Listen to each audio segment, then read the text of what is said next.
Bonjour mon frère, j'espère que tu vas bien. On est là, on s'accroche. Écoute, on s'est échangé les messages depuis ce matin. Je J'ai de la peine pour le Gabon. Quand j'écoute toutes ces bêtises, ces salades là sur les réseaux sociaux là, c'est triste pour le Gabon. Passer son temps, pour moi c'est une perte de temps à faire des messages audio ou à faire des lives sur les réseaux sociaux pour attaquer une communauté. Les fans à gauche, les fans à droite, les fans devant, les fans derrière. Mais c'est triste pour le Gabon. Alors que là, à l'heure actuelle, nous avons une chance de dingue avec cette transition. Pourquoi nous avons une chance de dingue? Mais cette transition est dirigée par des Gabonais. Ça faisait combien d'années qu'on n'avait plus de Gabonais comme ça au cœur du pouvoir, assis au palais du bord de mer? Combien d'années? 56 ans. Le pétrole du Gabon était géré par Samuel Dossou, un béninois, Bongo, lui-même congolais centrafricain, pur sang. C'est pas les histoires du Congo ça. Nous on a les témoignages de sa propre famille. Il avait donné la gestion du pétrole gabonais à un béninois. Et ils avaient monté leur société en Suisse, Petroline. Petroline. C'est Samuel Dossou qui vendait le pétrole gabonais. C'est Petroline qui vendait le pétrole gabonais. Petroline, installé en Suisse, à Genève, dirigé par un béninois, Samuel Dossou, qui est aujourd'hui multimilliardaire en francs CFA, qui participe en Afrique à des appels d'offres se chiffrant à des centaines de milliards de francs CFA.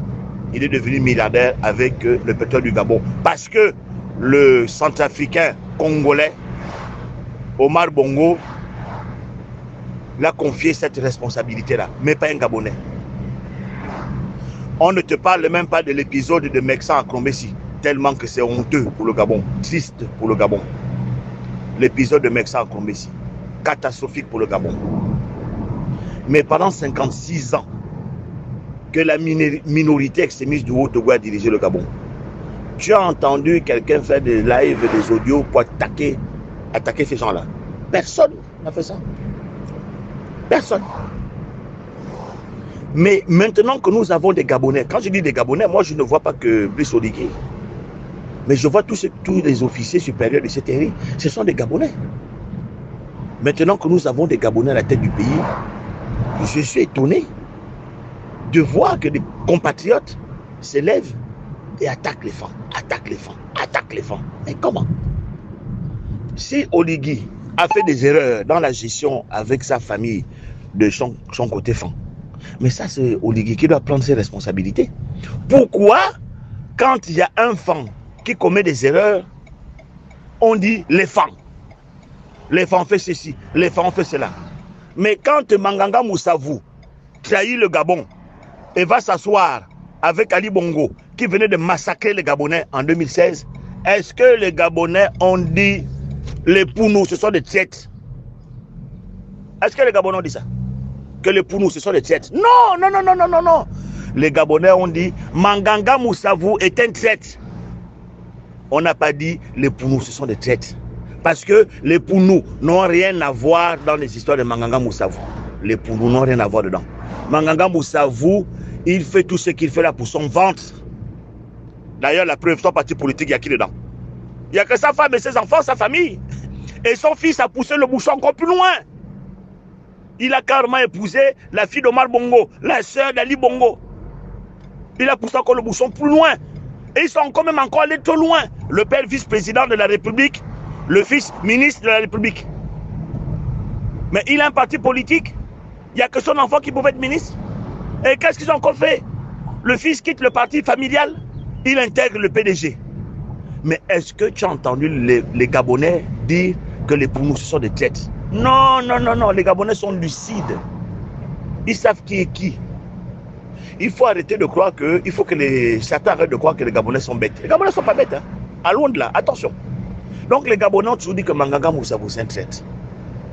Mais quand Ndemezo trahit la coalition de 2016, la coalition politique de 2016, et va et repart avec Ali Bongo. On n'a pas dit Ndemezo c'est un traître. Certains tribalistes là-bas au Gabon ont commencé à dire les femmes ce sont des traîtres. On vous avait dit quoi? Les femmes ce sont des traîtres. Mais comment ça les femmes ce sont des traîtres? C'est Ndemezo qui a trahi. C'est pas les femmes. Quand Ndemezo, après avoir trahi les autres, Ali Bongo avait promis à Ndemezo le poste de Premier ministre. Tu comprends? Pour trahir les autres. Ali Bongo finit à rouler Ndemezo dans la famille après l'élection présidentielle 2016. Il a nommé, je crois, Issozen Gondé. Si je ne me trompe pas. Ndemezo a fait quoi? Il a pris son argent et est parti en France. Il allait chez son fils en France, il allait pleurer là-bas. Qu'est-ce qu'il a dit? Oh, moi je ne comprends pas.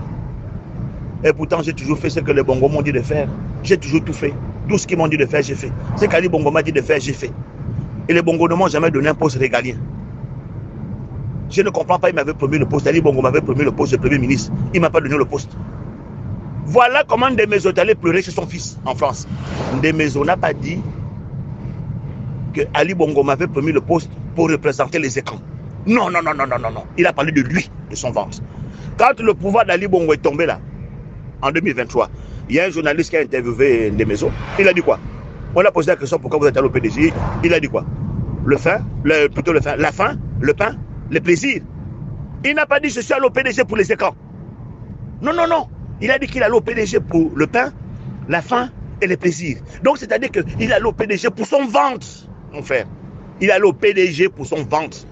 Donc quand Ndemezo trahit le peuple gabonais, ce n'est pas les femmes qui trahissent le peuple gabonais, c'est René Ndemezo lui-même. C'est lui qu'il faut attaquer, pas les femmes.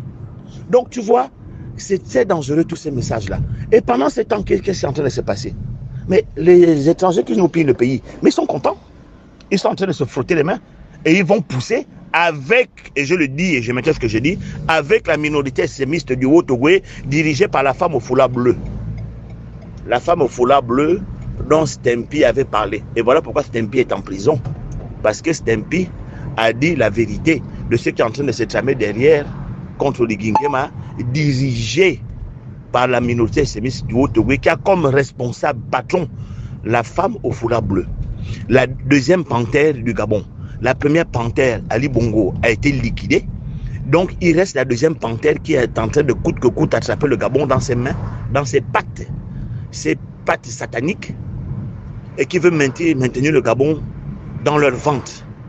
Mais toute seule, elle n'aura pas assez de force pour pouvoir maintenir le Gabon dans leur ventre satanique. Donc, Ali Bongo était liquidé. La femme au foulard bleu, la deuxième panthère, sera aussi liquidée. On n'a pas le choix, et pour libérer le pays. Donc, pendant ce temps, tous ces gens-là sont en train de se frotter les mains. Ah, on a réussi le coup. Ils sont en train de se taper maintenant entre eux. Au moment venu, on va lancer maintenant l'assaut sur Oligui, on le fait tomber. Et vous allez voir, si Oligui tombe, vous allez voir le monstre qui va arriver derrière. Et là, ce sera trop tard. On n'aura que nos yeux pour pleurer. Et qu'est-ce qui va se déclencher derrière? On va se diriger tout droit vers une guerre civile. Et on va perdre notre pays.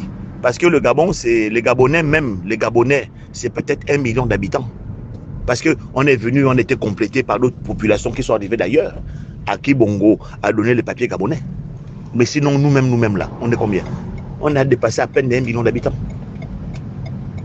Donc, il faut comprendre ce qui est en train de se jouer. Certains Gabonais ne comprennent pas du tout les enjeux. Pas du tout les enjeux. L'économie de notre pays n'est pas entre nos mains, n'est pas dans nos mains. Au lieu qu'on se batte, qu'on pousse le CTRI dans le sens de récupérer l'économie de notre pays pour qu'enfin on soit indépendant. Mais les communautés étrangères qui sont là au Gabon, mais celles qui possèdent le cash, celles qui possèdent l'argent, est-ce que tu vois les Gabonais peuvent entreprendre? Ils ne peuvent pas. Ils sont en train de dire au CTRI, le CTRI dit, il faut préfinancer vos projets, et puis après, nous, on vous appuie financièrement. Mais qui aujourd'hui peut financer un projet au Gabon?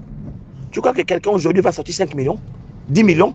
Entre-temps, il regarde la situation, il regarde sa situation financière, il n'y a pas le salaire, les rappels sortent ne viennent pas. Et tu crois qu'il va aller sortir 5 millions pour aller financer un projet? 10 millions, mais il va réfléchir à 10 fois avant de s'engager. Mais par contre, les communautés étrangères qui sont installées au Gabon, là, mais quand elles veulent financer un projet pour un des leurs, mais ils peuvent réunir 100 millions comme ça en 5 minutes. Ils se réunissent là entre eux. Bon, toi tu as combien? J'ai 10 millions, toi tu as 5 millions, l'autre a 30 millions, l'autre attend. Ok, voici 100 millions, va monter ton dépôt de boisson. Voilà comment tu vas voir un Libanais avec son dépôt de boisson. Parce que sa communauté s'est regroupée autour de lui et ils l'ont financé. Et tu vas voir qu'après, on les laisse travailler pendant 1 an. Et puis après, ils commencent à rembourser à ses frères libanais. C'est la même chose avec nos frères d'Afrique de l'Ouest. Quand il y a un de leurs qui veut monter une boucherie, ils se réunissent tous autour de la table. Bon, il te faut combien pour monter la boucherie? Il faut l'étude de faisabilité. Il faut 30 millions pour que je monte la boucherie. Chacun sort 5 millions, 10 millions. Ils se réunissent là en association. Voilà comment leurs compatriotes d'Afrique de l'Ouest, on sort de 30 millions. Ses frères sortent les 30 millions. Il peut monter sa boucherie. Il devient maintenant son propre patron. Et 1 an plus tard, il commence à rembourser à ses frères. C'est la même chose pour les Français. Je te l'ai dit hier. On a discuté de ça hier. Un Français qui vient au Gabon, interdiction qu'il soit clochard. Interdiction qu'il fréquente les Gabonais. S'il fait comme les Gabonais, on va, les services français installés au Gabon vont lui demander de retourner en France. Alors, un Français qui vient au Gabon, qui n'a rien, on l'envoie et qui veut faire des affaires, il va au consulat de France. Il dit au consulat de France ce qu'il veut faire comme affaire. Il présente son projet. Le consulat de France lui fait l'aide d'intention dans une banque. Et la banque là, lui ouvre à ce Français-là une ligne de crédit. On lui donne un crédit. Tout de suite. 100, 200, 300 millions. Il monte son business. Voilà comment il devient maintenant chef d'entreprise. Opérateur économique dans notre pays et celui qui donne maintenant le boulot aux Gabonais. Mais nous, les Gabonais, est-ce que nous avons ces avantages-là? Comment nous allons rattraper ce retard économique? Tu penses que c'est en préfinançant là, les petits montants là, on ne va pas y arriver. Dans 100 ans, on sera encore dans le même problème. Voici les vrais sujets. La solution, c'est que l'État aujourd'hui n'a qu'à récupérer la banque postale, la poste banque, parce que nous n'avons plus de banque au Gabon. Ce sont des étrangers qui possèdent des banques au Gabon. Là, c'est un très gros danger parce que quand tu ne tiens pas l'argent dans ton pays, c'est comme une bombe atomique que tu ne maîtrises pas, qui est installée dans ton pays. Ils peuvent péter à tout moment, on n'aura plus de liquidité qui sortira du pays et le pays va s'effondrer. Guerre civile.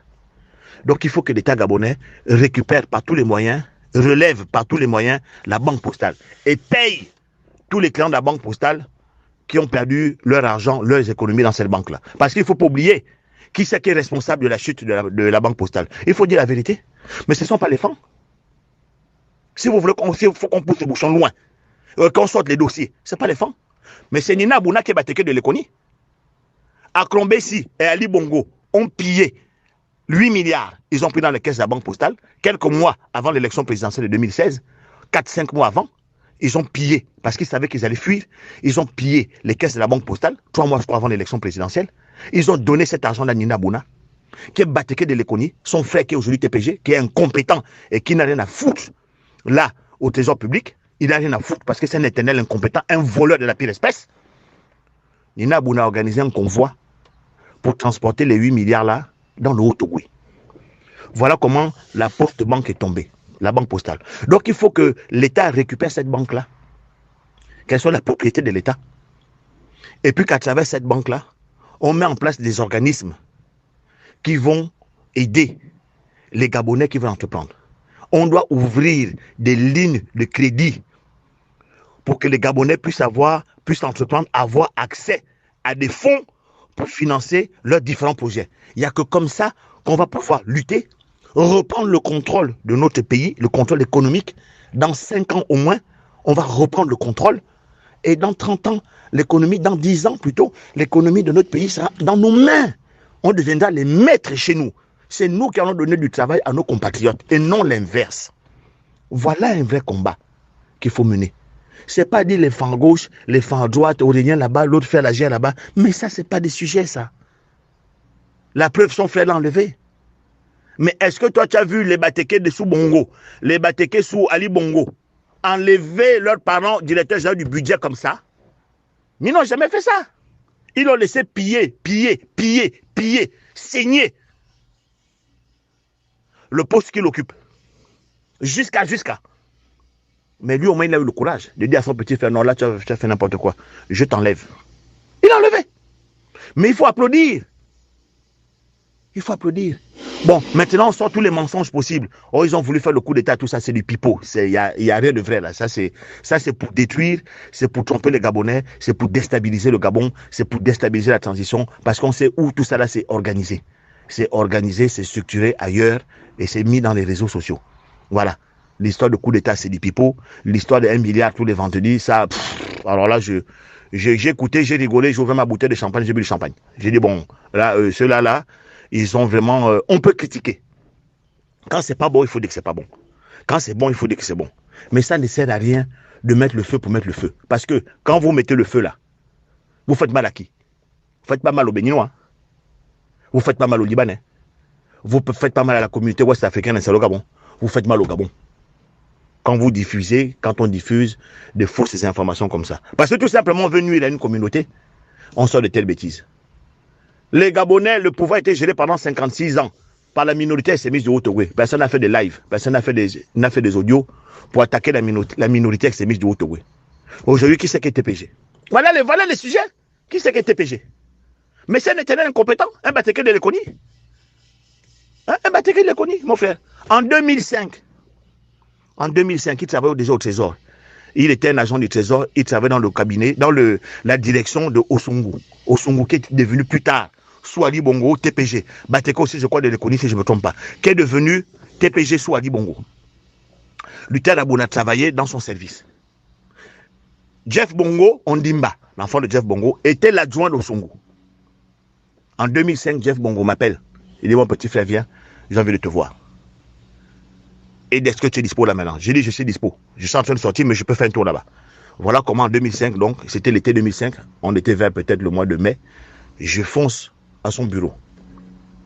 Quand je rentre dans son bureau, au moment où je me pose mes fesses sur la chaise, ça cogne.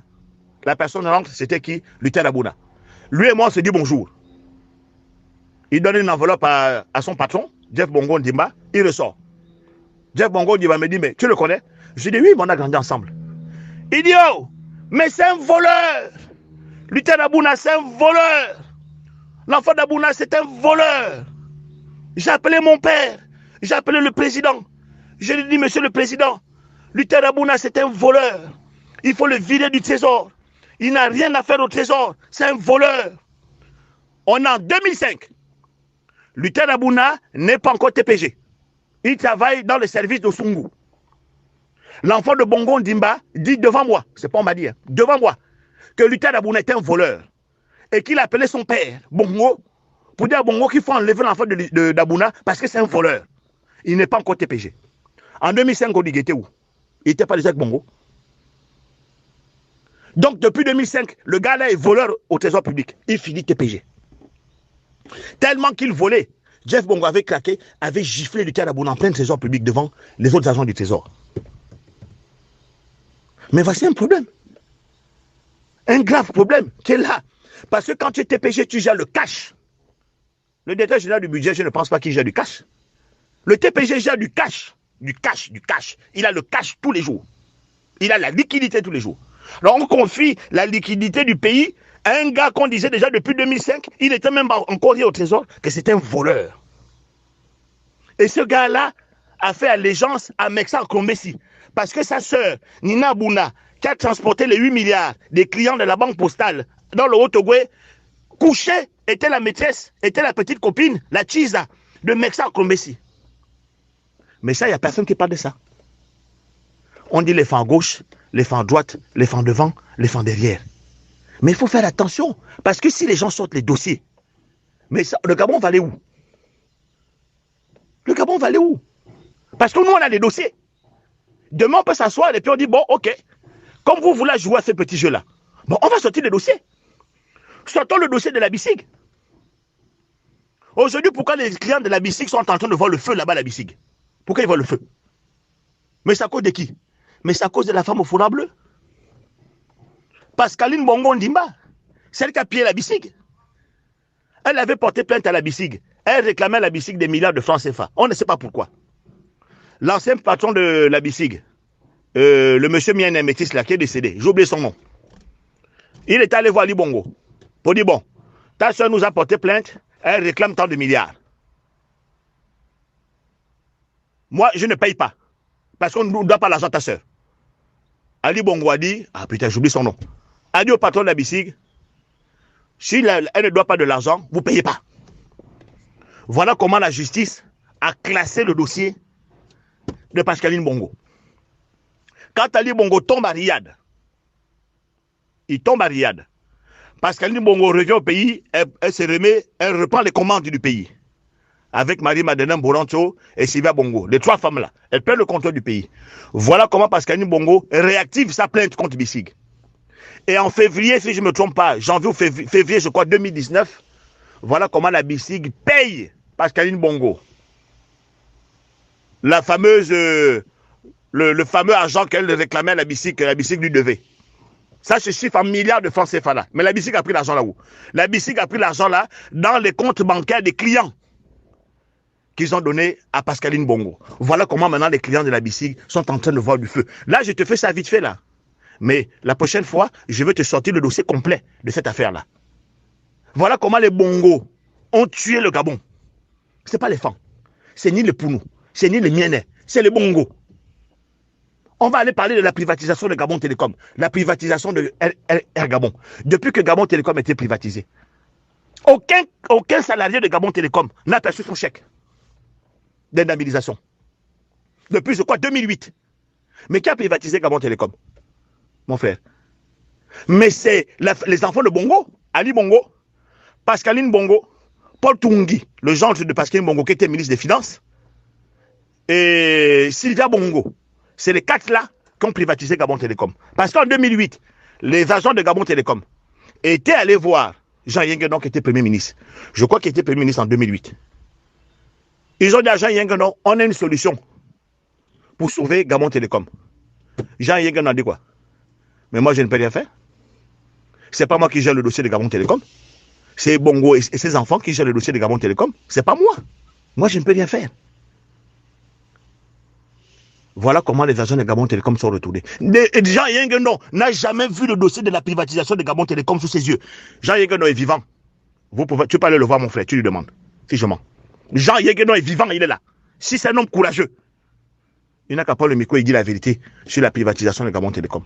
L'ambassadeur de France au Gabon avait convoqué Soit Thomas, qui était patron de Gabon Télécom. Après, il est passé quand il y avait la privatisation. Je crois qu'il était déjà patron de Libertis. L'ambassadeur de France au Gabon convoque Thomas Soit pour lui dire que comment vous pouvez privatiser Gabon Télécom et vous n'appelez pas la France, votre premier partenaire. Soit Thomas dit quoi à l'ambassadeur de France au Gabon? Il dit, mais monsieur l'ambassadeur, mais moi je n'ai pas accès au dossier de la privatisation. Il faut voir le chef de l'État. Je ne sais pas ce qui se passe dans cette privatisation. Et la privatisation, était gérée par les enfants de la famille de Bongo. C'est comme ça que ils ont liquidé pour un franc symbolique Gabon Télécom aux Marocains. Pourquoi? Parce qu'eux-mêmes dedans, ils récupéraient leur argent. Eux-mêmes dedans, ils sont actionnaires dedans. Pascaline Bongo Ndimba, Ali Bongo Ndimba, Paul Tungi, le compagnon de Pascaline Bongo, parce que jusqu'à présent, la vieille là n'est pas mariée. C'est une honte pour une femme. Et Sylvia Bongo, les Marocains, jusqu'à nos jours, leur donnent 500 millions de francs CFA tous les trimestres, versés dans une banque HSBC, je crois que c'est cette banque-là, à Hong Kong. Avant, c'était versé à Londres, maintenant c'est versé à Hong Kong. 500 millions de francs CFA, chacun, tous les trimestres. Et pendant ce temps, les salariés de Gabon Télécom ne touchent pas un radis, n'ont pas touché un radis de leur licenciement. Jusqu'à présent, il y en a qui sont morts. Mais personne ne parle de ça. On vient dire les femmes à gauche, les femmes à droite, les femmes devant, les femmes derrière. Mais les femmes, ce n'est pas eux qui ont liquidé Gabon Télécom. Ce n'est pas eux qui ont tué les salariés de Gabon Télécom. Ce sont les enfants de Bongo. On va encore aller plus loin. El Gabon. Qui a liquidé El Gabon? Jusqu'à présent, les salariés de Gabon n'ont toujours pas touché un radis. Mais ce sont les enfants de Bongo qui ont liquidé El Gabon, qui ont détruit El Gabon pour créer maintenant eux-mêmes leur compagnie aérienne. Mais comme ils n'ont pas pu gérer un seul avion, parce qu'ils sont incompétents, ils sont très bêtes, les enfants de Bongo, Ali et Pascaline Bongo sont très bêtes, je te le confirme.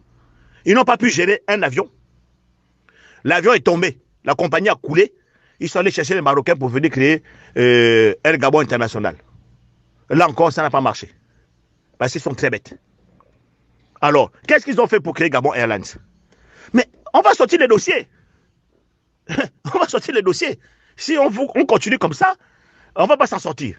D'accord? Ils ont fait quoi pour créer Gabon Airlines? Bongo a fait la réunion avec sa fille Pascaline, son fils Ali. Et après, ils ont appelé Christian Bongo. Christian Bongo est là vivant. Christian Bongo doit l'entôle. Si au Gabon, il y a la justice, Christian Bongo va en prison. Pascaline Bongo va en prison. Pascal Bongo, il est mort. Celui qu'on nous montre là, c'est pas Ali Bongo. On pourra en parler plus tard. Ceux qui sont même là dans la transition, eux-mêmes, ils l'ont déjà dit en fin 2018. qu'Ali Bongo est mort. Bon, bref, ça c'est un autre sujet. Ils ont donc appelé Christian Bongo. Bon, ils ont dit à Christian Bongo, le père a dit, bon, comme tu es à la BGD là-bas, il nous faut 30 milliards pour créer Gabon Airlines, notre compagnie aérienne. Bon, qu'est-ce qu'on va faire? Comme la BGD possède 5% d'actions à la BGFI Bank, donc qu'est-ce que tu vas faire, Christian? Ça, c'est le père qui parle. Tu vas hypothéquer les 5% de la BGD qu'on a à BGFI Bank. Comme ça, BGFI Bank nous prête 30 milliards. Et puis, on crée Gabon Airlines. Ils ont fait ça. BGFI Bank, qui est géré par Henri Kodo Yima, leurs parents, le fameux grand milliardaire du Gabon, qui pille l'argent du pétrole gabonais. Ils ont sorti, enfin, ils pillent avec les bongos. Hein. Alors, ils ont sorti, Oyima a sorti 30 milliards. Il a donné à la famille de Bongo, à sa famille à lui, c'est sa famille. Et voilà comment ils ont créé Gabon Airlines. 30 milliards pour un avion. 30 milliards pour un avion. Ça n'a pas tenu longtemps. Ils ont loué Boeing 767. Ça n'a pas tenu longtemps. La compagnie elle-même, elle est tombée. Parce que ce sont de mauvais gestionnaires. Ils ne savent pas gérer l'argent. Donc, voilà comment les bongos ont créé Gabon Airlines. Et le pire, c'est qu'ils n'ont pas remboursé les 30 milliards à la BGFI Bank, parce que BGFI aussi, c'est leur banque. Et la BGFI, donc, a récupéré les 5% que la BGD avait comme action à la BGFI. Et BGFI Bank aussi est rentré dans le capital d'Afrijet. Puisque l'État Synergie était actionnaire d'Afrijet, ils ont aussi donné des parts à la BGFI Bank dans Afrijet pour rembourser les 30 milliards. Sauf que Afrijet, eux-mêmes sont actionnaires, c'est pour eux. La BGFI Bank, eux-mêmes sont actionnaires, c'est pour eux. Donc, c'était toujours dans leurs mains. Mais qu'est-ce qui s'est passé derrière? Mais derrière, la BGD a commencé à avoir des problèmes. Jusqu'à ce que la BGD coule. Jusqu'à ce que la BGD coule. Parce que c'est les bongos qui ont fait couler la BGD. Là encore, les agents de la BGD sont en train de tirer le diable par la queue. Mais Christian Bongo, il est où? Il mange son caviar, il boit le champagne. Parce que le Bongo est où? Elle mange son caviar, elle boit le champagne. Mais les Gabonais de Gabon Télécom sont où? Les Gabonais de Gabon sont où? Les Gabonais de la BGD sont où? Les Gabonais de la Poste Banque sont où? Ils sont en train de mourir d'un petit feu là. Sans avoir récupéré un seul de leurs centimes. Pour certains, leurs épargnes. Pour les autres, ils ont travaillé 20 ans, 30 ans dans ces boîtes-là. Ils sont en train de mourir. Mais ce n'est pas les femmes qui ont fait ça. Ce n'est pas les femmes. Donc, s'il faut qu'on commence à sortir des dossiers, mon frère, on va sortir des dossiers, ça va faire mal. Mais ça ne nous intéresse pas. Pour l'instant. Je vais m'arrêter là pour l'instant, parce que sinon, ça peut mal se terminer. Donc, il faut que ceux-là qui fassent ça, là, les dossiers à gauche, à droite, coup d'État, l'argent est mis là-bas, qu'ils arrêtent ça. Nous avons une chance aujourd'hui, une chance de dingue, d'avoir une transition dirigée par des Gabonais. On a eu un président gabonais qui n'a fait que 4 ans de pouvoir. Et jusqu'à présent, c'était même le tête de traite qu'il a liquidé le Gabon à la France. Ah bon? Léon a fait 4 ans de pouvoir, il a liquidé le Gabon à la France, mais celui qui a fait 42 ans de pouvoir là, lui, il a fait quoi lui? Il a liquidé quoi qui? Donc tu vois, cette haine-là, vers une communauté qui a commencé depuis Léon continue encore. On a changé de génération, ça continue encore. C'est pas bon. C'est pas bon si on fait ça. C'est pas bon pour le Gabon. Alors que là, il faut justement se serrer les coudes. Et puis qu'on avance tous ensemble pour que le Gabon marche. Pour que le Gabon soit au top niveau. Pour que le Gabon soit enfin la propriété des Gabonais. C'est ça l'objectif. Et c'est cet objectif-là que nous fixe la transition. Bien sûr que tout n'est pas parfait dans cette transition. Ce sont des militaires. Tous les militaires n'ont peut-être pas le niveau politique de certains, comme Sankara, comme peut-être Assimi Goïta au Mali, peut-être comme le petit capitaine Traoré au Burkina. Mais la situation du Mali, la situation du Burkina n'est pas la même que celle du Gabon. Et celle du Gabon n'est pas aussi la même que celle de ces deux pays que je viens de citer. C'est pas pareil.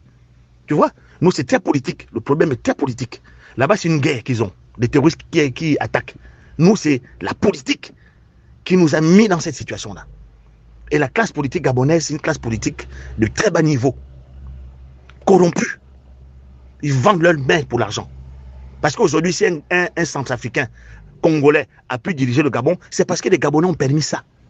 Des Gabonais qui ont affronté Léomba. Et qui, donc, ont accepté que cet étranger-là vienne gouverner le Gabon en se disant qu'on va le contrôler. Et puis après, on récupère le pays. Mais ces Gabonais-là sont connus puisque la plupart, ils ont prospéré après avec Omar Bongo. Et aujourd'hui, ce sont leurs enfants qui prospèrent avec Omar Bongo. Qui ont prospéré avec Ali Bongo. Et qui sont encore là. Hein? Si vous voulez, si tu veux, on va commencer à citer les noms. On va commencer à citer les noms. Et c'est la même chose que ceux qui ont mis Albert Bongo au pouvoir ont fait avec Ali Bongo. Ils ont refusé qu'un Fansa soit candidat du PDG. Casimiro Yemba, qui avait été choisi comme candidat du PDG. Ils ont refusé. Parce qu'ils se sont dit, on va mettre le petit Nigérian là, et puis on va le contrôler. Après, on récupère le pouvoir. Et ils ont fait les deals avec Ali Bongo. Tu prends le pouvoir, on te met au pouvoir, tu fais un mandat, après tu nous rends. Mais qui c'est qui a balancé la vérité? C'est pas Éloi Randy Chambrier qui est mort là. C'est le deal qu'ils ont fait avec Ali Bongo. Et donc, ils ont refusé qu'Oyemba soit le candidat du PDG. Aujourd'hui, Chambrier est où? Oyemba est où? Le Gabon est où? Ali Bongo est où? Tu vois ce qu'ils ont fait? Ce sont des Gabonais qui ont fait ça. Quand Bob Amler disait que vous ne connaissez pas Ali, Ali va vous trahir. Il disait comme Bob Am, oh, tu es jaloux parce qu'on ne t'a pas choisi. Bob Am a dit, mais moi, je ne vous ai pas demandé l'investiture au PDG. Je suis allé moi-même de mon côté demander la candidature. Bob Amler avait même proposé, si c'est moi qui vous dérange, il n'y a pas de problème, je me retire. Mais on s'organise pour trouver un autre candidat qu'un Bongo qui va diriger le pays. Ils ont dit à Bob Am, dégage. Ils l'ont dit, dégage. On a fini où avec Ali Bongo? Ali Bongo les a tous trahis. Mais regarde aujourd'hui dans quel état est le pays. Regarde dans quel état est le pays. C'est nos parents du Haut-Togo, là, certains, qui attaquent les femmes. Mais ils ne connaissent pas donc l'histoire. Et les autres qui passent le temps à attaquer les femmes. Et je vais finir là-dessus, mon frère, parce que je pense que j'ai été assez long. On pourra en rediscuter plus tard. Je suis un peu occupé. J'ai pris le temps de te répondre. Mais qui attaque, c'est nos parents là du Haut-Togo qui attaquent les femmes là. Mais ils ne connaissent pas l'histoire, bien oublié. Dans chaque famille altogovéenne, écoute bien ce que je vais te dire. Dans chaque famille altogovéenne, tu as un enfant-fan. Nous sommes en 2024. Dans chaque famille du Haut-Togo, tu as un enfant-fan. Tu as les enfants-fans chez les Bateke. Tu as les enfants-fans chez les Obamba. Tu as les enfants-fans chez les Ndoumou. Tu as les enfants-fans chez les Bakalingi.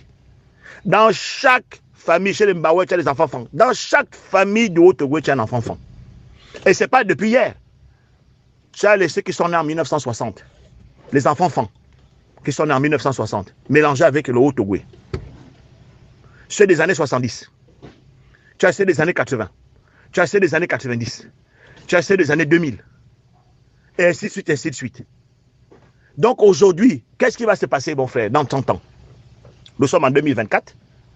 Donc dans 30 ans, en 2074. Nous sommes en 2024. 2054, excuse-moi. En 2000, nous sommes en 2024, c'est ça. 2054. Donc dans 30 ans, qu'est-ce qui va se passer dans 30 ans? Parce que quand on fait la politique, celui qui se projette sur 10 ans, c'est un tocard. Il ne connaît rien. Il ne connaît pas la politique, il dégage. Il faut se projeter au moins minimum sur 50 ans. Là, on peut dire que c'est bon, tu connais quand même la politique. Qu'est-ce qui va se passer en 2054, dans le Haut-Togo? Il va se passer en 2054, dans le Haut-Togo, c'est que la moitié de la population du Haut-Togo sera faim. Je répète, il va se passer en 2054, dans 30 ans, la moitié du Haut-Togo sera faim. Dans 30 ans. Dans 30 ans, la moitié du Haut-Togo sera faim. La moitié de la population du Haut-Togo sera faim. Parce que depuis le début des années 60, il y a des enfants faim dans toutes les familles du Haut-Togo. Je suis bien placé pour te parler. Ma femme est du Haut-Togo. Mes frères ont fait des enfants en abondance dans le Haut-Togo. Et j'en passe.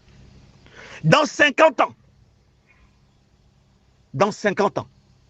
c'est-à-dire en 2074, dans 50 ans, 60% de la population du Haut-Ogooué, c'est la faim. En 2074, 60% de la population du Haut-Ogooué, c'est la faim. Donc ceux qui insultent les femmes tous les jours là, qui sont originaires du Haut-Ogooué, il faut qu'ils sachent que dans 50 ans, la province du Haut-Ogooué, c'est une province faim.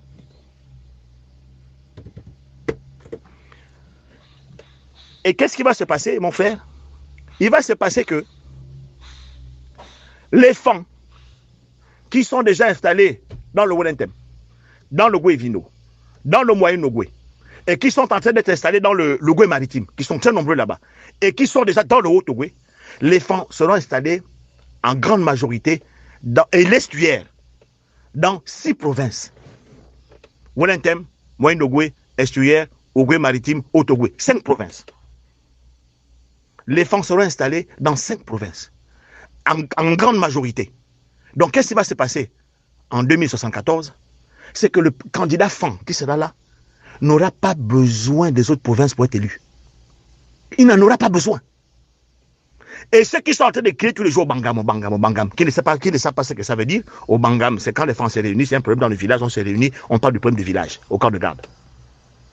Mais ils sont en train de transformer ça dans quelle sauce? Dans une sauce tribaliste, en faisant croire que les femmes se réunissent entre eux pour prendre le pouvoir. Ce qui est faux. Parce que la preuve, en 2016, Raymond Donsima, Jean Ping l'a battu dans son propre village. Jean Ping a battu Donsima dans son propre village, dans le Welentem. Le Welentem a voté Jean Ping haut la main. Donsima a fait 0, je ne sais pas quoi. Il n'a même pas fait 1% dans le Welentem, dans sa propre province. Ça veut dire que les femmes ne savent pas faire au Bangam quand il s'agit du Gabon. Ils font au Bangam quand c'est entre eux-mêmes dans les problèmes du village. Ils ne font pas au Bangam quand il s'agit des problèmes du Gabon. Ils pensent d'abord au Gabon, pas d'abord à leur communauté. Si c'était ça, Raymond Donsima en 2016 aurait battu Jean Ping dans le Welentem. Mais c'est l'inverse qui s'est passé. Et je crois qu'ils ont même fait un meilleur score que le Goué maritime chez Jean Ping, ou pas loin. Et qu'est-ce qui s'est passé en 2016? Georges Pagala vivant, Georges Pagala peut le dire. Georges Pagala dit, la vidéo, tu peux la retrouver sur YouTube. Georges Pagala appelle les émeutes de 2016. Les enfants qui ont été le plus tués, c'est d'abord les enfants enfants. Après, ce sont les enfants pour nous. Après, ce sont les enfants miennais. Georges Pagala de la société civile, il a fait sa conférence de presse et il a dit. C'est pas moi qui l'ai dit. Ça veut dire que les enfants enfants se sont battus pour qu'un miennais, ont donné leur vie pour qu'un miennais les commande, pour qu'un miennais dirige le Gabon. Ça veut dire que les femmes ne savent pas faire au Bangam quand il s'agit du Gabon. Les femmes font au Bangam quand c'est dans leur village, quand il y a les problèmes du village. Pas quand il s'agit des problèmes du Gabon. Donc, en 2074, si ces gens-là continuent comme ça, les femmes n'auront besoin de personne pour aller au palais du bord de mer. Et là, avec la colère qui est en train de monter chez les femmes, voilà pourquoi il faut que ça s'arrête immédiatement. Pour qu'on laisse cette transition-là avancer sans histoire. En 2074, là, les femmes vont vous faire au Bangam. Ils auront le contrôle de 5-6 provinces. Le président qui va venir là, le président Fan qui va venir là, en 2074, il n'aura pas besoin des autres provinces. Les femmes vont s'aligner. Ils vont dire que comme vous nous avez passé votre temps à nous insulter, à nous traiter de tous les noms, que nous sommes le problème du pays, alors que nous n'avons pas géré le pays. On a eu des femmes qui ont été avec Omar Bongo, la famille Bongo, mais ils n'ont pas représenté le peuple fan. Ils sont allés à leur compte à eux. Mais vous mettez ça sur le dos de la population fan du Gabon, ben on va vous faire au Bangam. Donc, tous les fans vont voter le candidat fan. Et il va passer haut la main. Il n'aura besoin de personne. Et quand il aura fini son mandat ou ses 2 mandats, il va se retourner, il va dire à Biban, en moi disant, tu fais quoi? Viens prendre ma place, je suis fatigué, je m'en vais. Il donne la place à Biban. Biban va faire ses 2 mandats. Quand il est fatigué, il va regarder à lui. Il va dire, Obama, tu es là, en moi disant, viens prendre la place. Obama va venir, il fait ses 2 mandats. Quand Obama aussi a fini pour lui, il regarde derrière lui, en moi disant, tu es là. Bon, écoute, moi je suis fatigué, je m'en vais. Ah, Toutoum, viens prendre la place. Toutoum, viens prendre la place. Ils vont rester là pendant 300 ans au pouvoir. 300 ans au pouvoir. Donc il faut éviter ce genre de choses. La politique, c'est tout le monde, c'est tout le pays, c'est tout le peuple gabonais. Ça ne concerne pas une ethnie. Le palais du bord de mer n'appartient pas à la minorité extrémiste du Haut-Ogooué. Il faut qu'il dégage. Il faut qu'il comprenne ça. Le palais du bord de mer, c'est pour tous les Gabonais. Si demain c'est un pour nous qui est le président du Gabon, on va s'aligner, on vote si c'est le bon choix. Comme on a fait avec Jean Ping. On a dit c'est lui qu'il faut. Tout le monde a voté le mien pour qu'il aille prendre le palais du bord de mer. On n'a pas regardé son côté chinois. On a dit non, c'est un enfant du pays. Il est né là, sa maman est de là. On vote le gars. On a voté. Malheureusement, il n'est pas arrivé au palais du bord de mer. C'est ça le Gabon. Ce n'est pas ce qui est en train de se dire sur les réseaux sociaux. Ceux-là sont en train d'être... Enfin bref, on va parler de ça prochainement. J'ai beaucoup de choses à faire, mon frère. Bonne journée à toi. On s'appelle. Merci.